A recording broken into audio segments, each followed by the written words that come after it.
With that, I will pass the floor to Mr. Mike Mitchell. Thank you.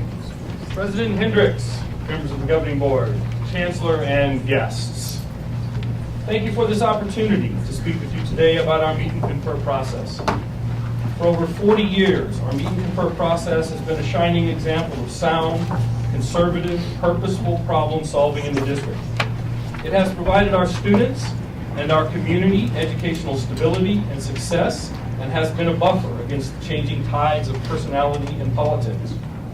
Meet and Confer, specifically by name, has been endorsed by every governing board that has preceded you since 1978. Though governing boards, chancellors, faculty association presidents, and their accompanying ideals have come and gone in that time, the promise to provide top quality educational opportunities for our community remains constant. Our students come to us holding an expectation, a promise of excellence in teaching and learning. Our Meet and Confer process preserves and protects the values that make that excellence possible. Our Meet and Confer process and the residential faculty policies that are created from it have been and should continue to be the cornerstone of our commitment to fulfill that promise. But later today, you will begin your own process to eliminate that cornerstone. You do so with only this 30 minutes to hear from members of the Meet and Confer team. You do so with little indication of what will follow except a directive to the chancellor. And you do so on a timeline so unnecessarily short as to beg the question, why? That question will remain unanswered today for now. We are here today to answer the questions what and how. What is Meet and Confer? How does it work? What does it accomplish?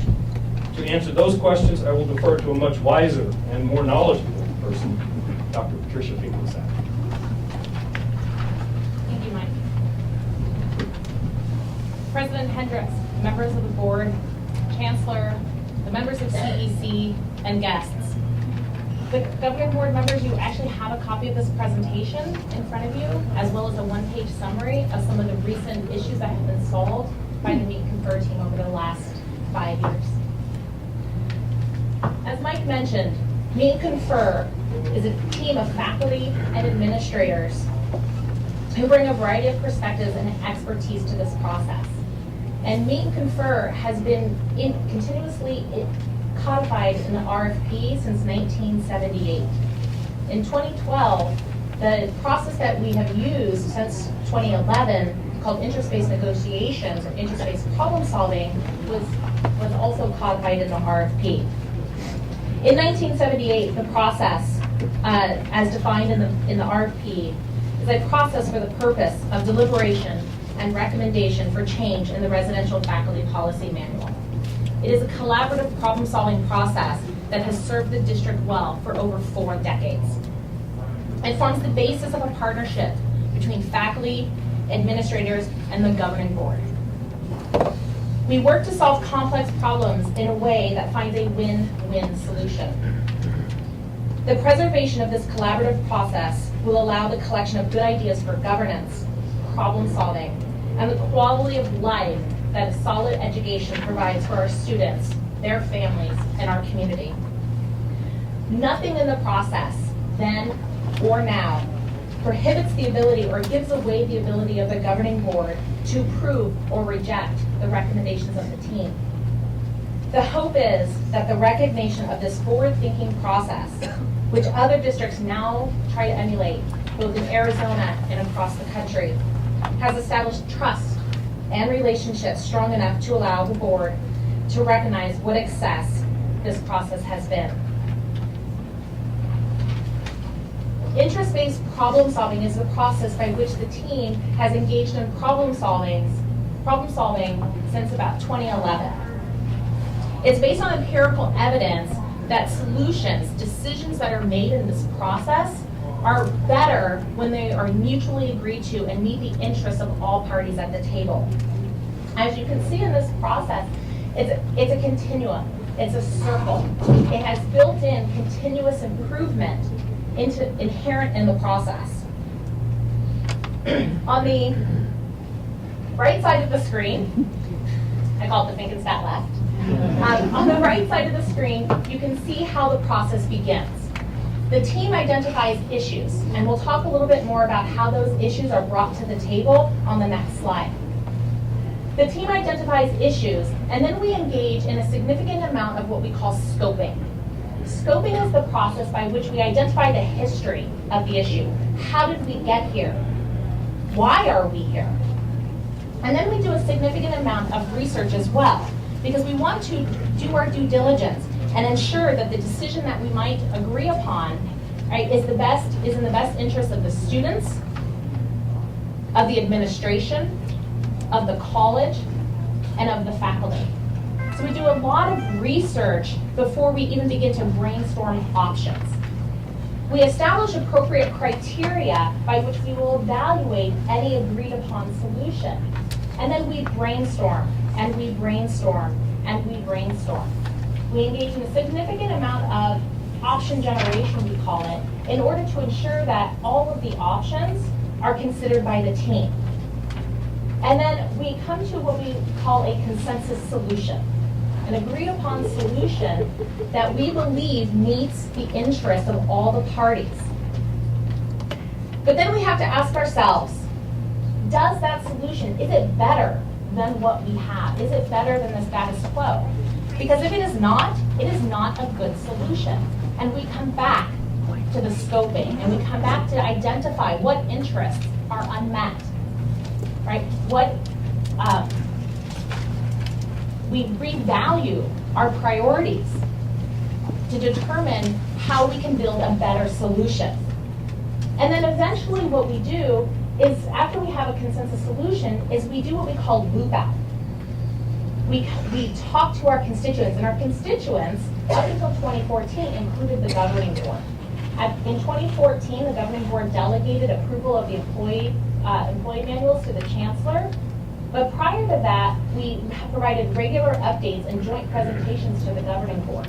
And in fact, last year, the team engaged in joint presentations at all 10 colleges, senior HR, the Chancellor's Executive Council, the VP Council, to get feedback. And that's that communication phase. And then we took that feedback and we took it back to the table, and we again evaluated that solution based upon the feedback. Because it is possible that we miss some fundamental information that we need to build the best solution possible. So we come back, and then we might come up with the similar solution or something maybe even totally different. And then we loop out, and then we come back. Eventually we get to a consensus solution. And at that point, we implement, we experience, and because we are an institution of higher education, we evaluate. And we collect information on how it went. How did the proposed and the solution work? And inherent in this process is an opportunity to come back and to examine and re-examine the negotiated solution, the consensus solution. The issue selection process is probably the most important, okay, at the outset. And you can see here in this very simple illustration how the faculty identify interest and the administration identifies interest. And then those are brought to the team to prioritize their issues. What issues will be worked on this year or in this cycle? The faculty include the faculty senates, the faculty executive council, department chairs, right, and other appropriate representative bodies. The administration includes the governing board, the chancellor's executive council, the vice presidents, HR, and other representative councils. And all parties bring issues to the table for the team to prioritize and determine what they are able to work on. I'd like to take the remainder of the time to talk about some of the issues and the resolutions that the team has come up with since 2012. The first one I'd like to talk about is peer assistance and review, or PAR. The PAR process is an opportunity for our new residential faculty during their probationary period to engage in a process by which they are evaluated by their peers, their chairs, their administrators, and their students. And they are required to reflect upon that feedback and identify goals to address any things that the students loved, right, and enhance upon those, or perhaps if something wasn't quite what the students appreciated, to address those possible deficiencies. In addition, faculty members are required to engage in service. Service to our students, service to our college, service to our department, service to the district, and service to our community. Examples of student service include student advising, academic advising, student tutoring, advising student clubs. Committee work is how we engage in service to our college or to our district. Right? And then we can also serve on advisory councils or be asked because of our expertise to serve in the community. We also engage in significant amount of professional development. That professional development and all of the prior pillars, instruction and service, should all answer the fundamental question: how does this make me a better faculty member so that I can deliver quality education to my students? That is the question that presidential faculty members ask themselves every day of every moment that we walk into a classroom, and even during the summer. The 60-40 ratio of full-time to part-time faculty. It is our belief, and it is supported by evidence, that students prosper and have better retention and success when they are instructed by full-time faculty. Full-time faculty are better engaged. They have a better sense of the resources at their colleges and in their communities, and are able to guide students to those resources to enhance their success. The 60-40 ratio of full-time to part-time faculty says that the majority of our classes, 60%, should be taught by residential faculty. Professional Code of Ethics, which resides in Appendix H. The Professional Code of Ethics was developed in order to provide a clear distinction and clear communication about the code of ethics and professionalism that faculty strive to meet, because we believe that by being professionals, we serve our students better. Retain and retrain. The old policy in the RFP was called reduction in force, and it was an unworkable solution. The policy did not work. So we engaged as a team to examine the issues related to retain and train and to model the best practices nationwide. Retain and retrain has never been and was never intended to be a process to address faculty who are poor performers. There are other processes in place to address those concerns. The retain and retrain process was a way to provide flexibility to the colleges to move residential faculty from areas of low student need to areas of high student need. And the retainment part is about preserving the significant investment of resources and time that we put into our faculty members and retaining those for our institution by allowing an opportunity for faculty members to retrain in a discipline that is high need, and then to be able to teach in that area. Salary inversion. Salary inversion was about equity. It was about providing equity for faculty members who, and other employees, it's true in other employees. Salary inversion is a process, is a situation where employees working within an institution, right, are paid less than employees who are coming into the institution with comparable qualifications. And it created a morale problem. And we wanted to address that equity issue. The governing board tasked the team with developing a solution to not only address salary inversion, but also to prevent it from recurring. And we successfully did that. And you can see that in section 4.4 of the RFP, and how we made sure to not have recurrence. The last one I just want to briefly talk about is conflict resolution. Conflict resolution includes grievances, methods of student-faculty conflict, as well as the ability to address complaints against a faculty member related to their work or their academic processes. But what I really want to talk about is something that we didn't anticipate and is inherent in the ability of our process to be flexible to the issues that arise. And that's the salary grade appeal. In conflict resolution, in section 6 of the RFP, there's a section on complaints by students against faculty members. And that process works well, but what we identified is that there was not a process for students to appeal grades. The policy simply said 60 days to appeal a grade, but provided no guidance for who, what, when, or how. And so every college could have been doing it differently. And students sometimes didn't know who to go to. So we convened a focus group with faculty and administrators, right? We pretended we were students. We sought out student input, right, as department chairs and as advisors. And we developed a process that provides guidance to the student to ask about an appeal to a grade. I'm not sure, I think you made a mistake, or I'd really like to question how this grade came about. And not only does it provide a clear and consistent process, but it also provides the ability for the student to bring an advisor to the meeting. Because we all know that students may feel uncomfortable approaching someone in a position of authority. And we wanted to provide a method by which that student would feel more comfortable.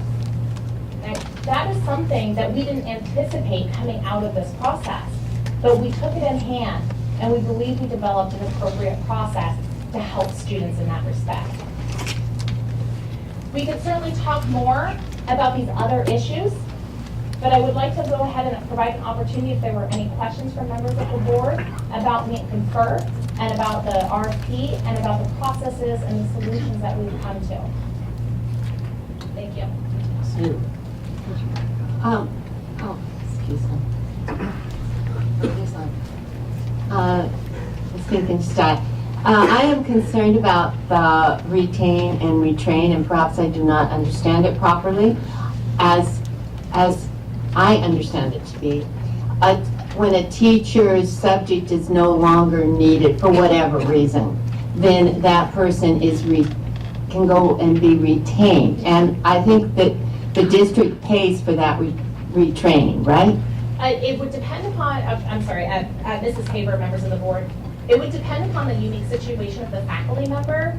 So the first alternative to a residential faculty member who is no longer needed in their higher discipline would be to look to see if they are qualified in alternate disciplines, right? Because many of our faculty members come with qualifications that qualify them to teach in multiple disciplines. Oh, okay, so that would be the The next. first step would be to move them from one discipline to another within their college, or possibly within the district. A second alternative to any sort of retrainment, right, taking classes, would be to move them from one college to another. To a college, perhaps a discipline at Scottsdale Community College might not be doing so well, but it's booming at Chandler-Gilbert. So that residential faculty member could be transferred to Chandler-Gilbert. And the way I understand it, what I read in your manual, is that a president of a college has to accept a person that is trained as long as that class is being offered. And it's very likely if that person only has a minimum of hours in that area, and there's no competition provided with people who might have true expertise in that area rather than just a minimum of hours. And that's where I have a problem with it. Okay, and Mrs. Haber, it's interesting that you bring that up because that was also a major concern of the team. And so what the policy actually states is that the residential faculty member will be moved to, say, another college unless the college president, working with the department chair most likely, can articulate why that residential faculty member is unable or unwilling to meet the essential qualifications of the job. So if I may provide an example would be is if you have a residential faculty member who perhaps is not very familiar and unwilling to learn about the innovations in healthcare, then we certainly would not move that residential faculty from one area to another if they're unwilling and unable, and it would need to be articulated. So there actually is a process by which a college president could say, this person does not meet the needs and the strategic direction of our college. And that was very intentional policy language to prevent this idea of moving around faculty members from place to place to place when they're not willing to actually step up to the job that we're asking them to do. You're welcome. Thank you. I have a question when this paper is done. Oh, Yes, I'm okay. finished. I didn't realize there was a phone. I'm so sorry. Yeah, Mrs. Libby? I'm the phantom phone caller. I'm personally saving your life today. Remind me the history again. When did Meet and Confer start? Meet and Confer has been codified in the RFP since 1978. Yeah. Currently. And I think Mrs. Saber was getting to this, and I don't know if it was answered or not. I'm not sure. If a teacher, a faculty member, excuse me, says they're willing to be quote-unquote retrained, and another college is willing to interview them or whatnot. Okay, forget that. Let's say they're willing to be retrained. Right now it's stating pretty much that another college would have to take them over another outside candidate. Is that true? Mrs. Livingston, the policy, if I recall the actual policy language correctly, states that if a residential faculty member, and a residential faculty member that I would remind ourselves that we have invested significant resources and time through the PAR process, would be able to take a vacant position if it was posted, not dissimilar to the internal transfer process that we currently have in policy. Okay. So basically, yes, being part of Maricopa trumps a qualified outside candidate. Okay, so you stated that. In 1978, who brought up Meet and Confer? What groups surrounded the promotion of this process? In 1978? The CA, who? Oh, I'm so sorry, Mrs. Livingston. That was almost before I was born, so. After I asked that, I'm like, wait a minute.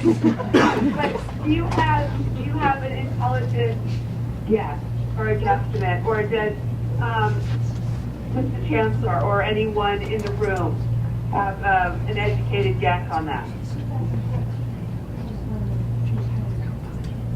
No. I mean, it didn't just come out of thin air. So who lobbied for this? Mrs. Livingston, we could certainly attempt to answer that question with some of our more seasoned faculty members. And we can get back to you on that. But from its inception, I think it's also important to remember that it would have been approved by the governing board and the faculty and the administration at that time. I understand that. I was just curious to its first beginning, where it rooted from. We can attempt to identify that, but I don't want to promise that. Yeah, But we will attempt to address that Thank you. question. I'm gonna mute you off. Thank you. Okay. Thank you, Mrs. Livingston. Dr. Thor. Thank you, Mr. Hendricks. Dr. Finkenstein, could you clarify for the board the difference between Meet and Confer and collective bargaining? Meet and Confer, Dr. Thor, President Hendricks, members of the board, CC, and guests. Meet and Confer is a process by which we engage in collaborative problem solving. Right? We do dialogue about items like compensation and benefits, but a significant portion of our time, knowing that those benefits, wages, are always subject to the governing board, right? We spend most of our time in problem solving other issues, like peer assistance and review, like retain and retrain, conflict resolution. And it's worth noting, I also believe, that a number of the solutions that you see at the bottom of the screen, those that are 2018, 2017, 2016, are extremely complex. And therefore, we have been working on them for anywhere from 1 to possibly 3 or even longer years. Because the process, inherent in the process, and to ensure that there aren't unanticipated consequences for early rollout of a solution, right, that might result in chaos, what we've done is we do our due diligence with data collection. And so while we do talk about wages and compensation, a lot of our time is spent dialoguing about things that are outside of that are problem solving, and we believe we identify solutions that are good for the institution, good for the colleges, good for the administrator, good for the faculty, and absolutely good for the students. Dr. Thor, President Hendricks, members of the governing board. If you repeat your question, I think I have another way of answering that. I mean, My question was, could you clarify for the board the difference between meet and confer and collective bargaining? Meet and confer. Would you use the microphone, please? Yes, ma'am. I'm sorry. Meet and confer provides recommendations. Collective bargaining, as I understand it, provides a binding agreement. And what we present as a result of meet and confer are recommendations. Thank you. Okay. Any other questions? Mr. Barton? Thank you, President Hendricks. Hello. Thank you, President Hendricks, Dr. Finkenstein, and my apologies for the technical difficulties. This is my first governing board meeting. I just had a question about the meet and confer process. When you have the consensus solution, is that a unanimous solution that you arrive at, or is it just a simple majority of the faculty and administration? Mr. Barton, thank you for that question. President Hendricks, members of the board, because we use interest-based problem solving, we actually go to thumbs. And consensus means that we either, everyone at the table, right, either loves it, and we demonstrate that by a thumbs up, or we can live with it. And what living with it means is that it meets the majority of my interests, and I believe that this is good for the institution and it's better than what we have. If you cannot live with it, we thumb down, and every member of the team has the same thumb, meaning that any member of the team can thumb something down because it's not meeting something that of their interest, whether or not their interest personally or the interest of their constituents. But inherent in the process is that a thumb down is you are obligated to explain what interests aren't being met, such that you can come back to that circle, to the scoping, and to the option generation to come to a consensus solution that's different, that meets everyone's interest. The goal is to get everyone here or here. Anyone here takes us back to the scoping, right? So we don't vote, right? It's not unanimity. That's a word I can't say very well, sorry. Like cinnamon, something about those ends and ends. But we do require thumb up or thumb sideways, and that's inherent in the process. So there are no votes, and everyone, if you like to consider the idea of a vote, everyone has a veto. We often say there's no rank in the room, and everyone's voices are equal, and everyone's needs need to be met, because this is based upon an empirical evidence showing that mutually agreed upon solution that meets the majority of the interest or all of the interests of the parties is a better solution. Thank you. Thank you. I have another question when Just one more. the hands are down there. Mrs. Livingston, if you could hold just one moment, I'd like to ask a couple of questions. We're going to lose some board members here shortly, and I'd like to ask a couple of questions. I'm not sure if this is a question for you or for Mr. Mitchell. I've visited with 17 faculty members in the last 3 days individually.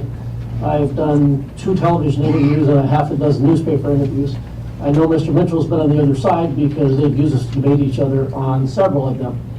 And a recurring theme keeps coming up. And I'm assuming both of you are familiar with the resolution that we're getting ready to vote on, and that's why we're talking about it now. Yes.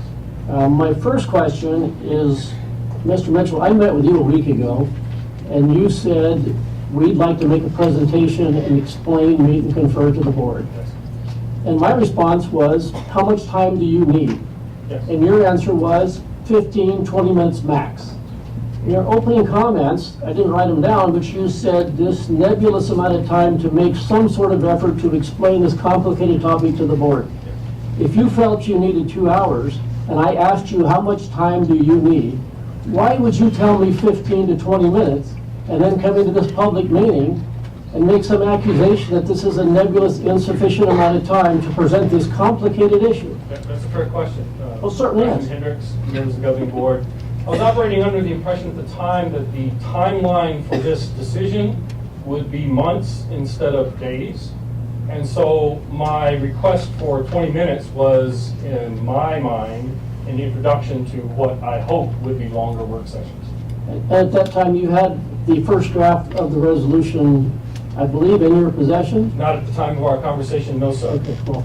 Okay, so we were talking about introduction. When you said I want to explain, meet and confer, what you really meant is I want to make an introduction to some future discussion, and I somehow misunderstood when you said I want to explain, meet and confer.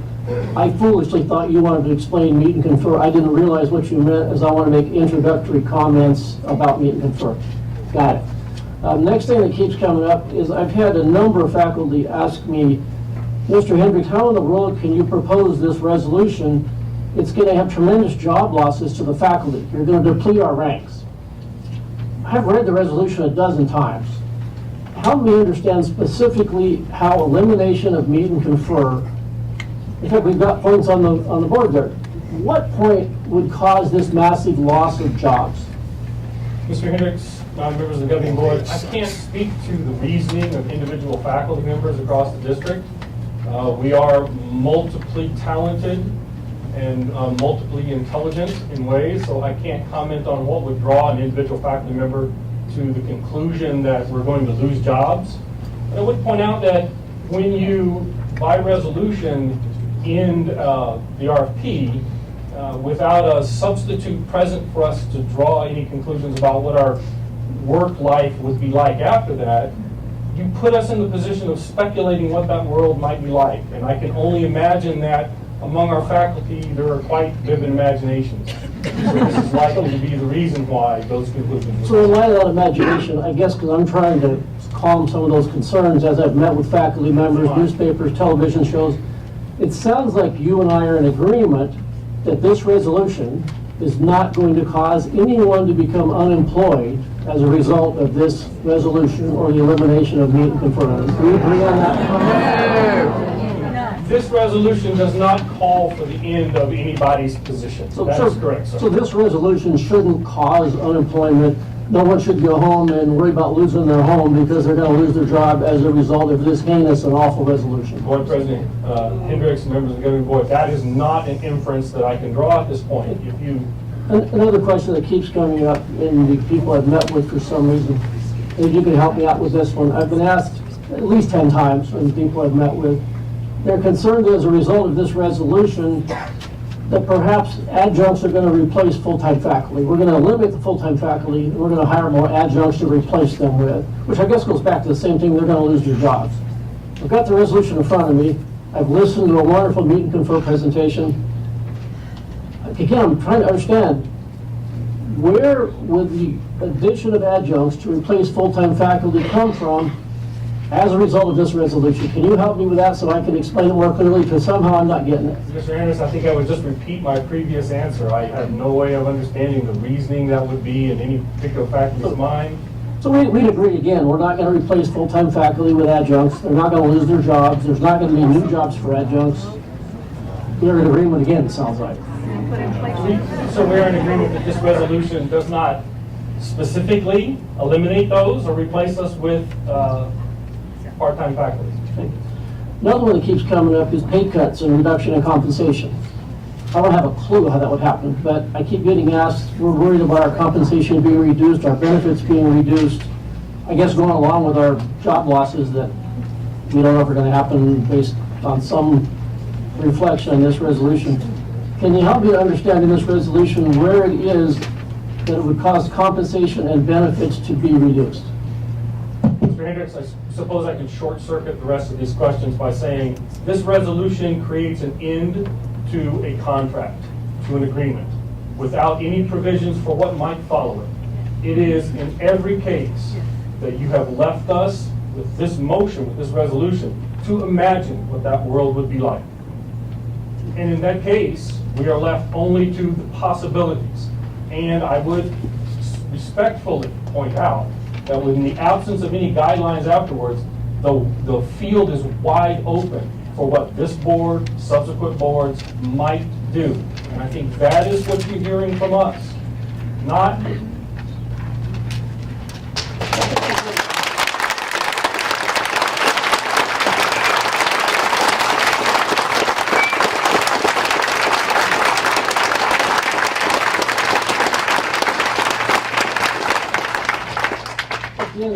I've heard a lot about problem solving and meet and confer.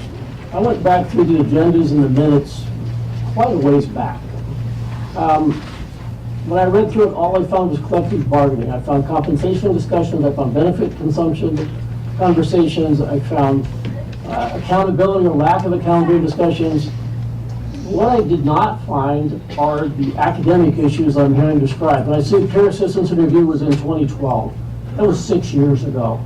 In the interview you and I both gave last night to Fox News, one of their questions was, well, that's not a big enough time frame to say, because I handed them the minutes to the meeting. They said, go look at them yourself.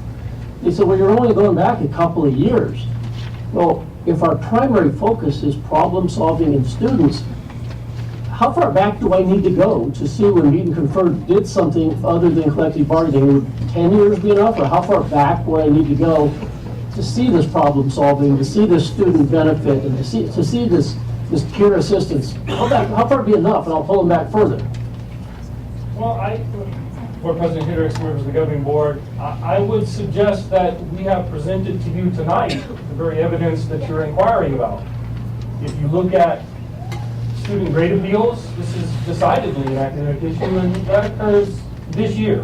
That is a process that we've engaged in this year. In 2018. Yes, sir, that is work that we've completed this year. If you also look at conflict resolution and the types of disputes and investigations that occur as a result of that, those are clearly academic issues, Mr. Hendricks. Maybe those minutes weren't ready as of yesterday for me to read. I don't know. Hostility, sir. When I talk to the faculty members I've talked to, Mr. Mitchell, I'm concerned because I'm talking to hard-working people that are dedicated to the profession. They're doing a good job. I met with a man last night who's been in the district for 24 years. He's listening to this fear-mongering that's being put out. He's concerned about his job. He's concerned about his kids in college. He's concerned about his wife and his family. He's concerned about his mortgage. He's concerned about his vacation. He's in near tears as I'm talking to him. And he's repeating this list of inferences that the sky may fall any day. And he's asking me, why are you doing this? And I hand him the resolution. I read it with him. I tell him what it is. I tell him I have no idea how you could lose your job. I have no idea how an adjunct is going to take your place. I have no idea how your pay is going to get cut. I can't imagine why these things are being circulated to you. And his answer was, I don't know either. And I guess as a union rep, association rep, whatever you want to call yourself, and you're propagating this stuff. What do you want me to call it? Faculty president? Faculty association president? I apologize, Mr. Mitchell, I wasn't meaning any disrespect. What would you like me to address you as? Mike's fine. Okay. And frankly, I like Mike. We get along just fine. I'm not disrespecting him. I'm not degrading him in any way. I have a job here just like he does. But I listen to these people. This man last night, he talks about, he logs on to his email 10 times a day on Saturday, Sunday, Christmas, because he does some online classes. He wants to respond to his students, and he wants to do a good job. There are hundreds of these people. And we're running thousands. Okay, they're running around right now, afraid for their job because of this fear-mongering. No one's going to lose their job. No one's going to be replaced by an adjunct. No one's pay is going to get cut. This stuff is not going to happen. I've got a letter here in front of me. I'll just read a couple paragraphs of it. I believe this was written by you. This is our faculty association leadership have elegantly communicated what's at risk. Let me restate it very simply. No meet and confer equals no legally defensible RFP. No guarantee of any working conditions contained in the RFP. Without meet and confer, this or any future board could unilaterally change or eliminate any of the RFP they choose. Now we'll get to paragraph 2, which is the real point of the letter. I, along with your faculty leadership, have often warned that the rights and privileges we enjoy as professional faculty hang on a thread. We have repeatedly stressed that our only real power lay in our ability to shape the composition of the governing board. We have repeatedly asked you to help us elect board members who share our vision of a student-faculty-centered enterprise. But until now, too few have heeded the call. The time has now come for change.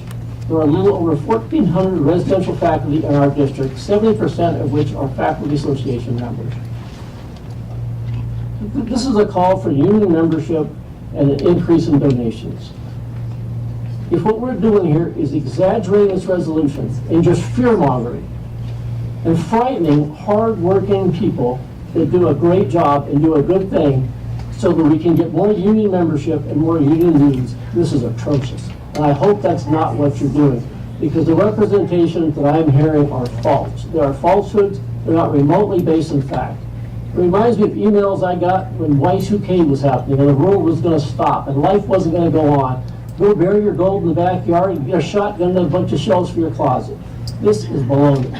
It's atrocious. Why are you doing it? Any other questions or comments from the board?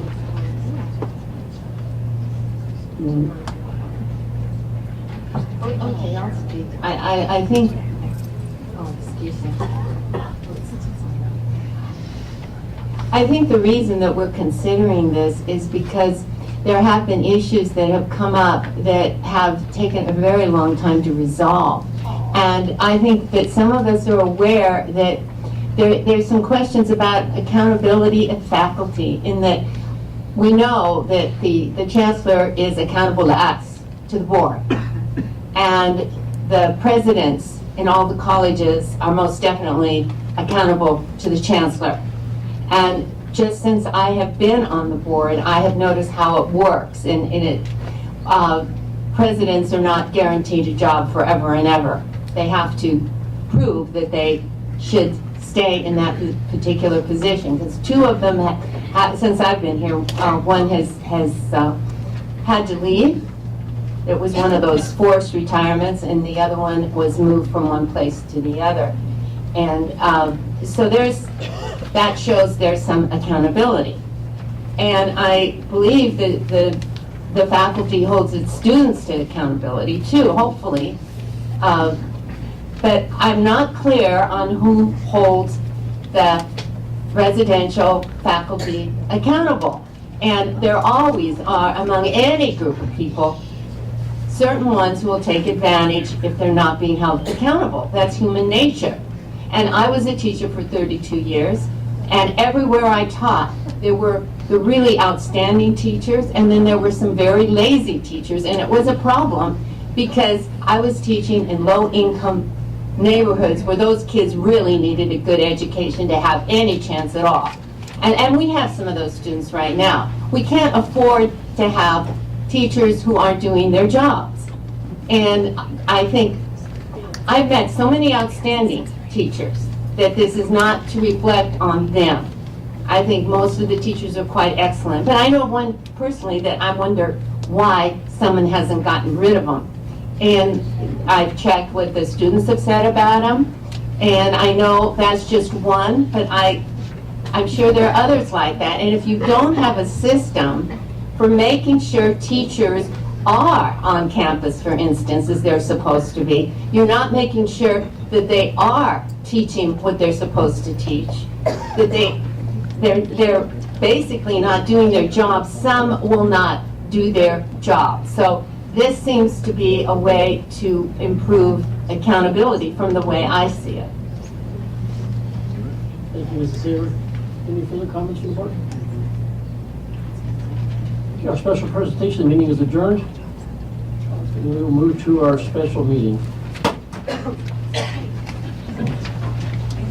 The special meeting of the Maricopa Community College District Board of Directors is called to order February 20th, 2018, 5:45. The only item on the agenda is item 1.0, first reading and any discussion, changes to residential faculty policies manual. Comments or discussion from the board? Seeing none, Dr. Dorr. Thank you, Mr. Hendricks. I see many ways that we could improve on this resolution, particularly in response to some of the things that we've heard tonight. I would recommend that whereas be added that explains why Meet and Confer does not accomplish the whereases of recognizing how essential the faculty are and the value of the principle of academic freedom and recognizing collaboration and cooperation. That it doesn't quite flow to acknowledge those things and then say, therefore, we're eliminating meet and confer. So I think we need to have much more clarity about why. I also am pleased that the resolution does call for the chancellor to incorporate portions of the existing policy manual. But I would like to see much more detail about what aspects of the existing policy manuals will be considered for rolling forward. And then finally, I have some difficulty, a great deal of difficulty actually, with the date the chancellor is being given, that the existing RFP would end October 31st, 2018. That is 2/3 of the way into a semester. And clearly, a faculty member might find themselves starting in August under one set of policies and ending under another. So it would make more sense to me for the change, if the board does decide that it wants to do that, the change to take place at the end of the academic year, or at least at the end of the fall semester. And I would hope that between now and Tuesday that we're able to entertain some revisions to the resolution, or even postpone the vote on this to allow some more time for deliberation.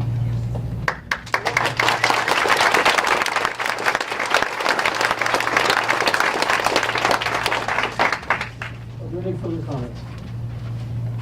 Mr. Martin? President Hendricks, I just had a question as to the date where meet and confer is terminated effective February 27th at our governing board meeting. What process then would be in place between February 27th and October 31st? I'm not sure exactly what you're looking at. It says the process of meet and confer as defined in section 1.2 is terminated effective February 27th, 2018. And then above it says residential faculty policies manual extended beyond termination to October 31st. I'm just trying to understand the dates.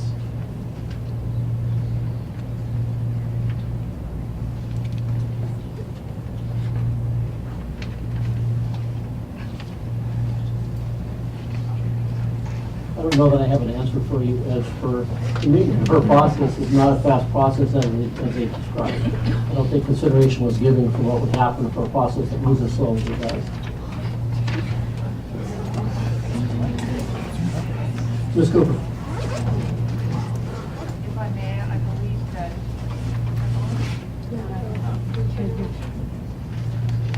That's better. Mr. Barton's question is addressed by paragraph 2, that there's creation of a process of faculty policy development, et cetera, no later than July 1st, 2018. So I believe your question is what happens between February 27th and July 1. Okay, yeah, modified, thanks for pointing that out, so. But we would still abide by the existing RFP, I assume, and there just wouldn't be any changes that would have been handled through meet and confer. Correct, Mr. Hendricks. Okay, thank you. So there wouldn't be changes to the RFP in the meantime. Any further questions? Is there a motion to adjourn? So moved. Second. Meeting adjourned.